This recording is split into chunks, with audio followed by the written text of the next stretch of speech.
Assalamualaikum warahmatullahi wabarakatuh. Kami di sini akan mempresentasikan hasil kerja kami dalam memenuhi tugas matkul biopsikologi, dan kita akan menjelaskan tentang sistem hormon. Kami di sini dari kelompok 9 yang terdiri dari saya sendiri, Miranti Agriastatri, kemudian Muhammad Ulinuha Arwani, dan kemudian Firlia Nurrahmayanti. Di sini kita akan membahas tentang sistem hormon, yaitu 1. Pengertian hormon, mekanisme kerja hormon, bagian-bagian penghasil hormon, dan hormon yang bekerja dalam tubuh manusia. Nah, yang pertama yaitu pengertian hormon. Hormon berasal dari bahasa Yunani horman, yang artinya yang menggerakkan. Hormon merupakan zat yang diproduksi oleh kelenjar endokrin dan keluar melalui darah.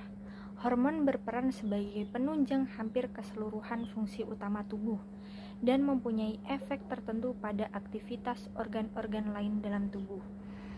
Saat hormon mengalami gangguan, entah produksinya berkurang atau mungkin terlalu banyak daripada biasanya, maka tubuh tidak akan berfungsi secara optimal dan akan mengalami gangguan-gangguan kesehatan. Nah, yang selanjutnya yaitu mekanisme kerja hormon. Hormon awalnya melalui rangsangan, kemudian kelenjar endokrin, dan kemudian menjadi hormon. Nah, bisa kita lihat di sini, hormon didistribusikan melalui darah, kemudian menuju sel target.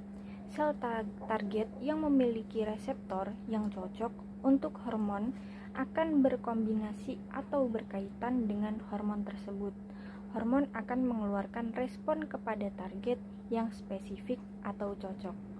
Jika reseptor tidak cocok, maka tidak akan terpengaruh, yang bisa disebut sel non-target. Nah, reseptor di sini artinya yaitu penerima sinyal. Dalam bekerja terhadap sel yang ditargetkan, hormon mempunyai mekanisme kerja utama, yaitu yang pertama, mengubah permeabilitas saluran atau membran dengan bekerja pada protein saluran yang sudah ada.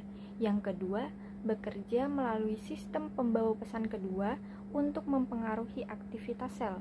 Dan yang ketiga adalah pengaktifan gen spesifik untuk sintesis protein baru. Kemudian materi selanjutnya akan dibawakan oleh Muhammad Ulinuha Arwani. Yang ketiga ialah bagian-bagian penghasil hormon. Hormon diproduksi langsung oleh tubuh. Tubuh mensekresikan hormon melalui dua kelenjar, yakni kelenjar endokrin dan kelenjar eksokrin. Perbedaannya ialah kelenjar endokrin mensekresikan hormon ke seluruh tubuh dengan bantuan darah untuk mendistribusikannya, sementara kelenjar eksokrin memerlukan saluran eksklusif untuk mengedarkan hormon. Hormon juga sejatinya adalah zat yang peka terhadap rangsangan, contohnya hormon adrenalin, insulin, atau testosteron yang merupakan hormon seks pada manusia. Dalam tubuh manusia, terdapat beberapa jenis kelenjar endokrin untuk memproduksi hormon, yakni yang pertama, kelenjar hipotalamus. Kelenjar hipotalamus terletak di bawah otak besar dan berperan dalam koordinasi sistem saraf dan sistem endokrin dalam tubuh. Yang kedua ada kelenjar hipofisis. Kelenjar hipofisis ini terletak pada lekukan tulang sella tursika di bagian tulang baji dan menghasilkan bermacam-macam hormon yang mengatur kegiatan kelenjar lainnya. Yang ketiga ada kelenjar tiroid atau kelenjar gondok. Kelenjar gondok merupakan kelenjar yang terdapat di leher, bagian depan di sebelah bawah jakun, dan terdiri dari dua buah lobus. Kelenjar tiroid menghasilkan dua macam hormon, yaitu tiroksin dan triiodontironin. Yang keempat ada kelenjar paratiroid atau kelenjar anak gondok. Kelenjar paratiroid terletak di setiap sisi kelenjar tiroid yang terdapat di dalam leher dan menghasilkan hormon paratormone. Yang kelima ada kelenjar timus. Kelenjar timus ini merupakan kelenjar yang menghasilkan hormon timosin yang berfungsi untuk merangsang limfosi dan terletak di sepanjang rongga trakea di rongga dada bagian atas. Yang keenam ada kelenjar pankreas. Kelenjar pankreas merupakan sekelompok sel yang terletak pada pankreas. Kelenjar pankreas menghasilkan hormon insulin dan glukagon. Yang ketujuh, kelenjar ovarium. Merupakan kelenjar kelamin wanita yang berfungsi menghasilkan sel telur, hormon estrogen, dan hormon progesteron. Yang kedelapan ada kelenjar testis. Kelenjar testis mensekresikan hormon testosteron yang berfungsi merangsang pematangan sperma atau spermatogenesis dan pembentukan tanda-tanda kedewasaan pada pria. Tips selanjutnya bisa dilanjutkan oleh teman kami. Hormon yang bekerja dalam tubuh. Tubuh manusia terdiri dari berbagai macam hormon yang memiliki fungsi masing-masing. Semua hormon harus dalam porsi seimbang agar tidak menimbulkan efek bagi tubuh. Berikut 10 macam hormon terpenting dalam tubuh manusia, yaitu 1. Melatonin. Hormon ini diproduksi di kelenjar pineal dan berfungsi sebagai antioksidan dan mengontrol tidur. Meskipun hormon ini diproduksi secara alami oleh tubuh, tapi kelebihan maupun kekurangan hormon dapat berakibat buruk bagi tubuh. Kedua, ada serotonin.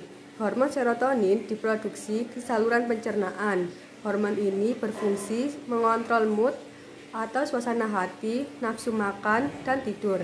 Yang ketiga ada tiroid. Hormon tiroid diproduksi di kelenjar tiroid. Hormon ini berfungsi untuk peningkatan tingkat metabolisme basal dan mempengaruhi sintesis protein. Yang keempat, adrenalin. Hormon adrenalin diproduksi di medula adrenal. Hormon ini berfungsi untuk meningkatkan pasokan oksigen dan glukosa ke otak dan otot dengan meningkatkan denyut jantung, meningkatkan katalisis dari glikogen dalam hati, kerusakan lipid dalam sel lemak, serta menekan sistem kekebalan. Yang kelima ada dopamin. Hormon ini diproduksi di ginjal dan hipotalamus. Hormon ini berfungsi untuk meningkatkan denyut jantung dan tekanan darah, menghambat pelepasan prolaktin dan TRH di hipofisis anterior. Yang keenam ada gastrin. Hormon ini diproduksi di duodenum atau usus 12 jari yang berfungsi untuk sekresi asam lambung oleh sel parietal. Kelebihan gastrin dapat menyebabkan penyakit gastrinoma yaitu tumor jinak. Yang ketujuh ada hormon pertumbuhan. Hormon ini diproduksi di pituitari anterior dan berfungsi merangsang pertumbuhan dan reproduksi sel, melepaskan faktor pertumbuhan 1 mirip insulin dari hati. Yang delapan ada insulin. Hormon ini diproduksi di pankreas dan berfungsi untuk pengambilan glukosa, glikogenesis, dan glikolisis dari hati dan otot dari darah. Yang kesembilan ada testosteron. Hormon ini diproduksi di testis dan berfungsi sebagai hormon seks pria. Hormon ini merangsang pematangan organ-organ seks pria, skrotum, pertumbuhan jenggot, pertumbuhan massa otot dan kekuatan, dan peningkatan kepadatan tulang. Yang ke-10 ada progesteron. Hormon ini diproduksi di ovarium, kelenjar adrenal, dan plasenta saat hamil. Hormon progesteron berfungsi menaikkan faktor pertumbuhan epidermal, meningkatkan temperatur inti selama ovulasi, mengurangi kejang dan rileks otot, polos, atau memperluas saluran pernapasan dan mengatur lendir. Antiinflamasi, mengurangi kandung empedu kegiatan, normalisasi darah, dan pembekuan pembuluh darah. Hormon progesteron juga membantu fungsi tiroid dan pertumbuhan tulang dengan osteoblast rel-silins di tulang, gigi, gusi, sendi, tendon, ligamen, dan kulit. Penyembuhan dengan mengatur fungsi kolagen saraf dan penyembuhan dengan mengatur mielin, serta mencegah kanker endometrium dengan mengatur efek estrogen. Sekian presentasi dari kelompok kami, kurang lebihnya mohon maaf. Wassalamualaikum warahmatullahi wabarakatuh.